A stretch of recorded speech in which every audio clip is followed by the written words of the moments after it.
nama lengkap dan gelar jika ada bapak atau jenengan.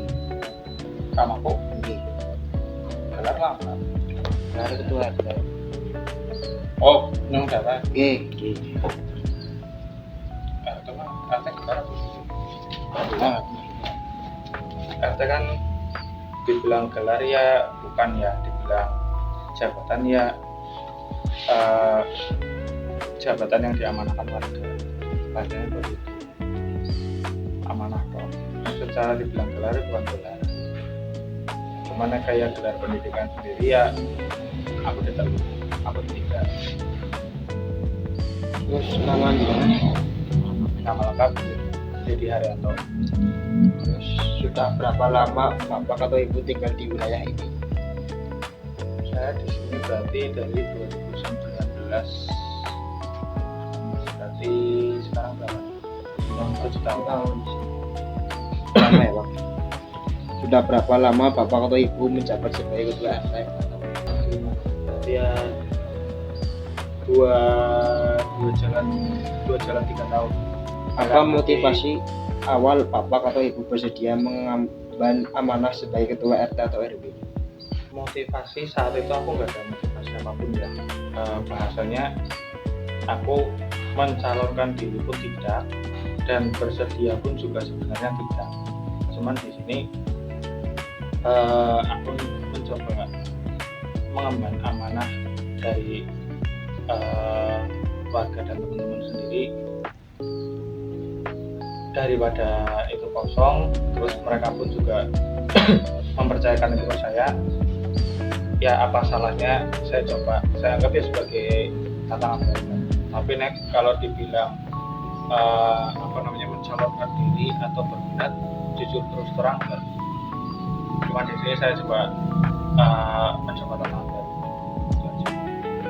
Bagaimana mekanisme pemilihan ketua RT atau RW di wilayah ini? Apakah melalui voting langsung, musyawarah mufakat, atau penunjukan? Wah, itu berarti voting lewat sistem pilihan suara seperti pilihan presiden pada 2024 tahun. Bagaimana struktur organisasi di kepengurusan bapak atau ibu, sekretaris, bendahara, atau seksi? Di sini saya sendiri sebagai ketua RT. Untuk sekretaris itu kita semua pengurus berjumlah 10 orang termasuk saya sebagai ketua RT. Sekretaris itu ada di Bapak Supriyanto atau Mas Toto itu. Sekretaris 2 ada di Bapak Kimber Santosa. Bendahara 1 ada di Muhammad Fahrusi. Bendahara 2 ada di Bapak Sutanto. Terus untuk di seksi-seksi lain itu ada Mas dan seksi kegiatan itu ada Bapak Sadirin, Bapak Purwanto, Bapak Mutaudin, Bapak Hidayat sama Saudara Alwi. Sejauh mana partisipasi warga dalam pengambilan keputusan atau rapat warga? Sejauh ini sih kita sifatnya musyawarah. Apa yang menjadi keinginan kami sebagai pengurus ataupun apa yang menjadi keinginan warga di sini, kita sistem pengambilan keputusan itu satu suara yang sifatnya musyawarah. Jadi di sini selama kita pilih satu suara dan itu juga bermanfaat untuk bersama, baru itu kita anggap deal. Tapi jika itu masih berat sebelah, itu kita tunda. Berapa jumlah total kepala keluarga atau kakak dan jiwa di wilayah ini? Kurang lebih itu sekitar 92 kakak. Pak mau nanya nih, Ya. secara umum bagaimana gambaran tingkat pendidikan warga di sini? Apakah mayoritasnya lulusan SMA, sarjana, atau lainnya? Bervariatif ya. Itu ada yang mulai tamatan SD, SMP, SMA atau sarjana itu ada.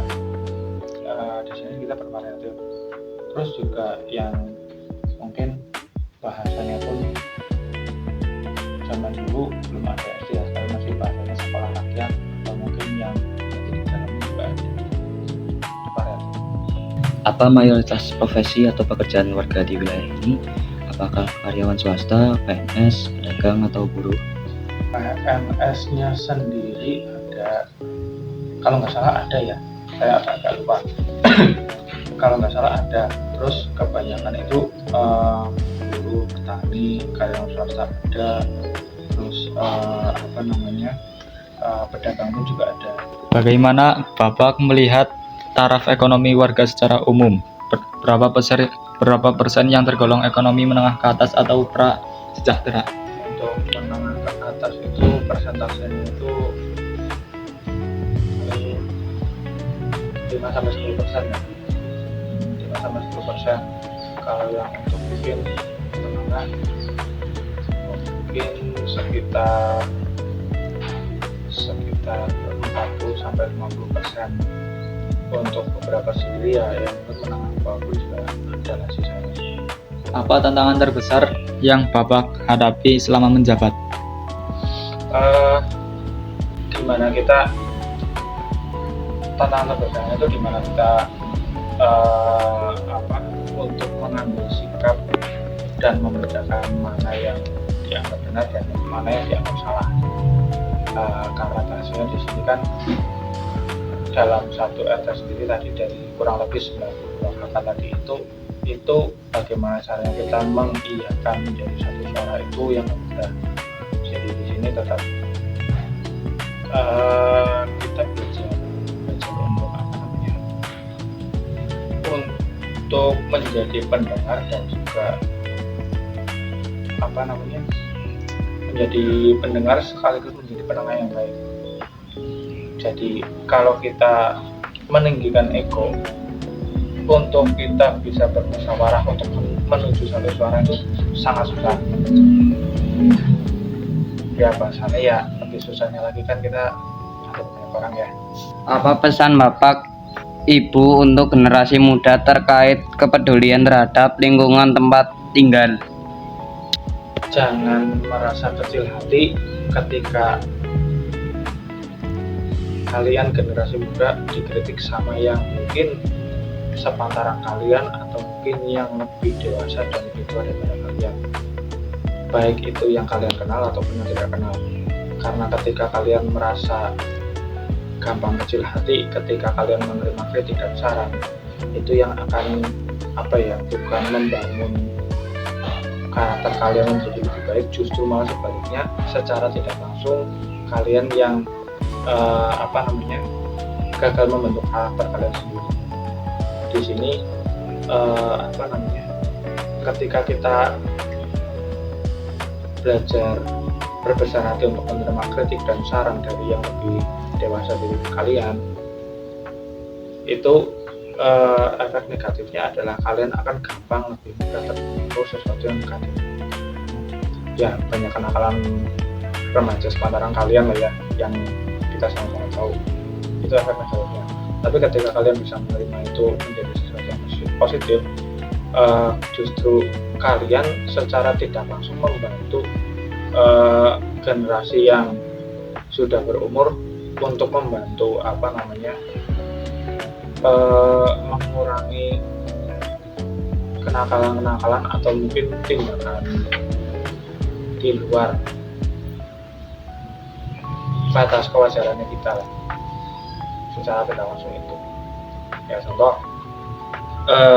ketika kalian tahu teman-teman kalian yang akan mungkin punya acara yang kurang positif, setidaknya kalian bisa membantu untuk mengingatkan mereka. Tapi ketika yang diingatkan tidak bisa menerima, setidaknya kalian bisa menyampaikan ke yang lebih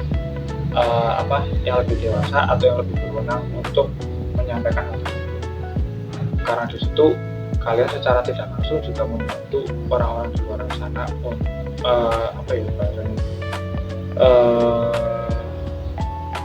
bahasanya menghindarkan mereka dari kata apes.